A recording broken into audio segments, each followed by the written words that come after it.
Hello everyone, অঙ্কনের রান্নাঘর চ্যানেলে তোমাদের সকলকে স্বাগত জানাই।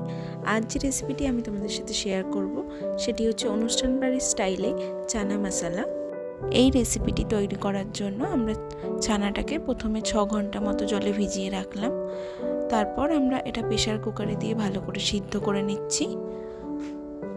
এই রেসিপিটি তৈরি করার জন্য আমাদের লাগছে কিছুটা পরিমাণ পেঁয়াজ কুচি, কিছুটা পরিমাণ আদা কুচি, কিছুটা পরিমাণ রসুন, যেটাকে আমি আগে থেকেই পেস্ট করে নিয়েছি।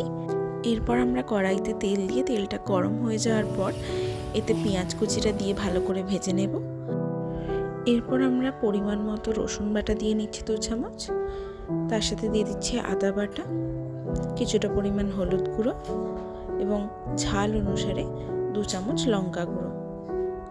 তার সাথে দিয়ে দিচ্ছি কিছুটা পরিমাণ জিরে গুঁড়ো, কিছুটা পরিমাণ নুন। এরপর মশলাটাকে ভালো করে মিশিয়ে ভেজে নিচ্ছি। যখন দেখবে মশলাটা থেকে এরকম তেল বেরিয়ে এসছে, তারপর কিছুটা পরিমাণ জল দিয়ে ভালো করে ফুটিয়ে নেব। তারপর আমরা যে সিদ্ধ করে রাখা চানাটা ছিল সেটা পুরোটা দিয়ে দিচ্ছি। এরপর আমরা চানাটার সাথে মশলাটা ভালো করে মিশিয়ে নিলাম, নিয়ে বেশ কিছুক্ষণ ফুটতে দিলাম। দেওয়ার কিছুক্ষণ পর উপর থেকে দিয়ে দিলাম কিছুটা পরিমাণ গরম মশলা গুঁড়ো। এরপর আমরা ভালো করে মিশিয়ে নিলাম।